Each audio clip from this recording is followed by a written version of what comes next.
So I'm standing here in the middle of the road, right in front of Marble Arch, as you can see behind me. And normally there would be cars and trucks driving all up and down the roads here. It would be pretty much gridlock with traffic, but that's not happening today. That's because a group of climate activists called Extinction Rebellion have teamed up. They're blocking all the roads at important junctions, stopping people from driving by, and they're camping out on the grass behind me here, as you can see.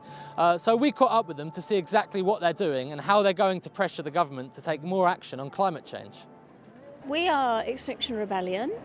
We're a group that was formed in October because we're really concerned about the climate emergency and ecosystem collapse. You know, we're in the sixth mass extinction. The human race is a species which we could potentially become extinct in the foreseeable future. And we're trying to alert people, we're trying to wake people up actually to the problem. We've got some demands which we're making for the government to take this seriously. And this is unfortunately what we have to do to raise our profile. Do you think humankind could go extinct? Is it that serious? Well, listen, we're living through the sixth mass extinction, okay? How long are you going to stay for? As long as it takes. Until what happens? Until the government sit down and negotiate with us. Because we're demanding that they tell the truth about climate change. Things are a lot worse than they're saying it is. The research does show it. But they don't seem to be, again, taking it seriously.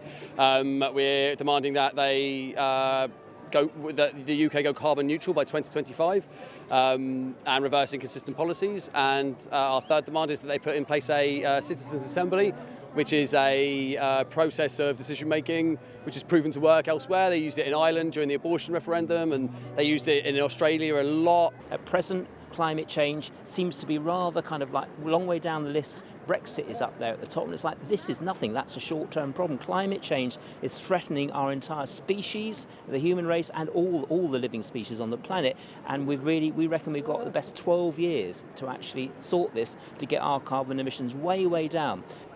Governments and so on are just driven by the need for business to make its profits, and people aren't taking enough action. It needs to come from below and from above. Climate justice! Now! Climate justice! Now! Climate justice! Like say in 10 years' time or say 20 years' time, my children might not have the food that I've had, and they may actually really be struggling and fighting other neighbours, etc., to find food. Is the disruption of a few cars really that much? I mean, is it really? For me, no.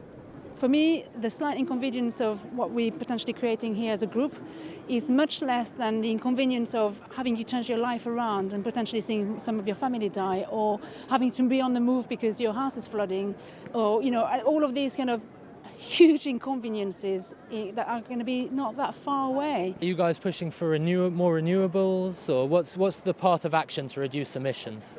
Should I chip in here, because I've got some thoughts.